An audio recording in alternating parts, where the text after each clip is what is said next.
안녕하십니까. 오늘은 조금 좀 케이스 스타디 비슷하게 좀 가겠습니다. 자녀에게 내가 명의를 좀 먼저 이전시켜 주고 싶은데 그런 경우에 어떤 불이익이 있느냐, 세법상보다도 또 실질적으로 회계 업무 상담을 하다가 느낀 점을 좀 말씀을 드리겠습니다.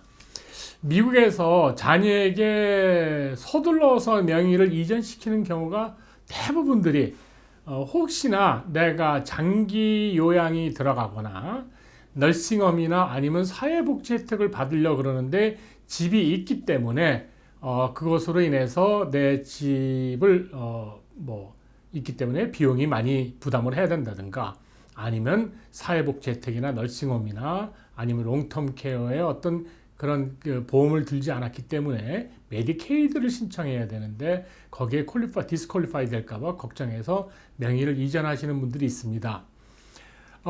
명의를 이전하시게 되면은 미리 좀 생각을 조금 신중하게 생각하시고 하시기 바랍니다. 왜냐, 본인이 지금 병을 걸려서 병원비가 많이 나오고 장기 요양을 원한다면 할 수 없지만은 만일에 나이 좀 더 지나서 벌어질 어떤 그 일에 대해서 계획을 세울 때는 한쪽만 생각하지 마시고 다른 쪽에 혹시 부작용이 있는가, 무엇이 문제가 되고 있는가 꼭 고려해 주시기 바랍니다.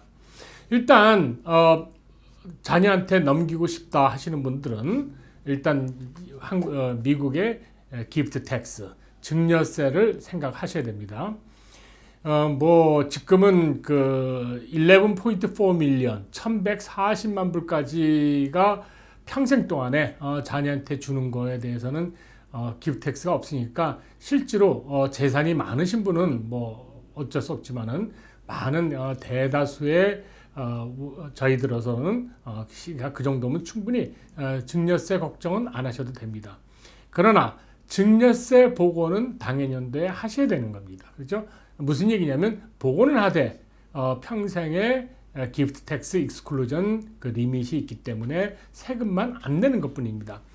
그런데 내가 이제 그 어떤 것을 기프트라고 정리하고 어떤 것을 세금 보고하느냐, 일단 남한테 주는 모든 것은 기프트라고 보셔야 됩니다.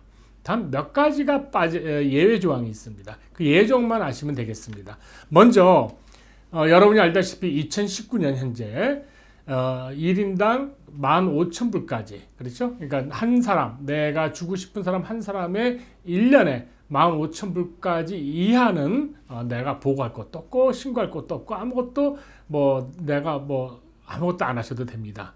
그것이 이제 기프트로서 정리가 안 되는 거고, 그 다음에 튜이션하고 메디컬 익스펜스, 즉 학비나 아니면 병원비로서 꼭 내 친인척이 아니라 됩니다. 이거는 어떤 사람한테 내가 학비를 내주고 내가 어떤 사람한테 병원비를 내주고 이런 어떤 도네이션이나 아니면 기프트를 하셨을 때는 그것도 신고 대상이 아닙니다. 따라서 그 대신 한 가지, 여러분들께서 직접 그 병원이나 학교에 투이션이나 메디컬 익스펜스 비를 페이를 직접 하셔야 됩니다. 예를 들어서 내가 이거 병원비 2만 불 나왔으니까 이걸 내가 줄 테니까 당신이 받아서 당신이 페이해라. 그러면 그거는 기프트가 돼버립니다. 그럼 15,000불 넘어갔기 때문에 신고를 하셔야 되죠. 그러나 내가 예를 들어서 ABC 유니버시티에 학비가 24,000 나오는데 힘들어하니까 그럼 내가 24,000을 주겠다. 내가 직접 비를 페이한다면 비록 15,000불이 넘어가더라도 튜이션하고 그 메디컬 익스펜스 익스클루전에 해당이 됩니다. 그 다음에 배우자에게 주는 것은 무제한으로 기프트로 정리가 되질 않습니다. 다만 미국 시민권자야 됩니다. 그럼 미국 시민권자가 아닌 내 배우자가 미국 시민권자가 아니면 어떻게 되느냐? 1년에 15만 5천 불이 리밋입니다. 그 이상을 하게 되면은 신고를 하셔야 됩니다. 그 다음에 정치단체라든가 종교단체 이런 데다가 그러니까 비영리단체 허가가 국세청 허가를 받은 단체에다가 도네이션 한 것은 그것은 기프트 텍스 보고가 아닙니다. 자, 이제 이래서 내 자녀에게 그러면 나는 이제 내가 주택을 주는 것은 당연히 이제 기프트가 되고 신고 대상이 되죠. 그렇죠? 15,000불짜리 집은 없으니까 당연히 1년에 15,000불 이상이 되니까 나는 신고를 하셔야 됩니다. 그러면 아까 말씀드렸듯이 15,000불 넘어갔기 때문에 내가 신고를 해야 되는데, 다만 15,000불 넘어갔지만 내가 예를 들어서 100만 불짜리 집을 내 자녀한테 넘긴다 그럴 때 100만 불은 내가 평생 동안에 1,140만 불까지는 400만 불까지는 4,000불까지는 제가 세금을 안 냅니다. 따라서 신고할 의무만 생기지 거기서 내가 받을 그 크레딧으로 공제해서 세금은 없습니다. 그래서 그러면 오케이. 그러면 나는 신고하겠다. 그래서 이제 명의 이전을 하시겠다 그랬을 때 이제 조금 고려해야 될 부분들이 이제 좀 구체적으로 나옵니다.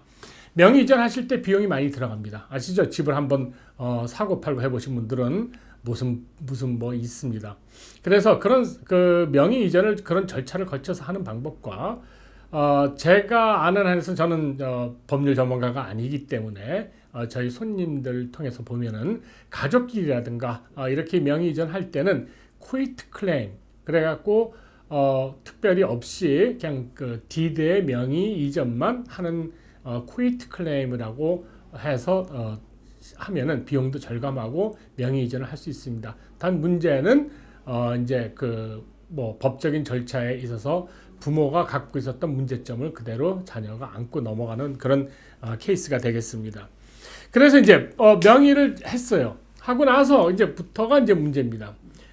여러 가지 경우가 나올 수가 있죠. 부모가 이사 나가는 경우, 부모가 사는 경우, 자녀가 같이 사는 경우. 오늘 한번 그 세 가지 경우를 한번 알아보겠습니다.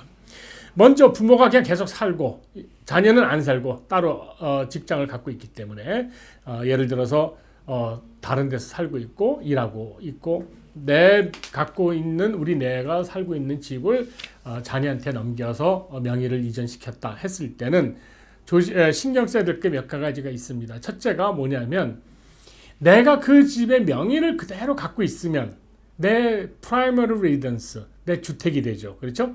그래서 그 주택이 내가 판매하기 최근 5년에서 2년 이상을 살고 있으면 두 내면은 50만 불까지 양도 이익에 대해서 면세가 됩니다. 그러나 이것이 자녀 이름으로 넘어가게 되면은 자녀는 거기 살지 않기 때문에 자기 프라이머리 레지던스, 자기 주택이 되지 않기 때문에 1년 있다가 파시게 되더라도 바로 양도 차익에 대해서 세금을 내게 됩니다. 그래서 부모가 살고 있다면 부모로서는 본인의 주택이지만 본인 명의가 아니기 때문에 매매할 때는 자녀 명의 이전된 자녀의 명의로 매매가 되기 때문에 자녀가 양도소득세를 내야 되는데 계산할 때 그 부모가 그대로 명의가 있었으면 혜택 볼 수 있는 $500,000에 대한 양도이익금에 대한 혜택이 없어지게 되는 것이 되겠습니다. 또 하나 이제 그 은행 융자가 남아 있을 경우에는 그 은행에 다시 재융자를 하거나 은행에 신청을 다시 해야 됩니다. 원래는 은행 융자가 끝났을 경우에는 아까 말한 쿠익 클레임으로 빨리 끝나면 되지만 융자 은행에 동의를 하거나 재융자를 해야 되기 때문에 이러한 절차도 또 문제가 될 수가 있습니다. 그 다음에 또 하나는 저희가 이제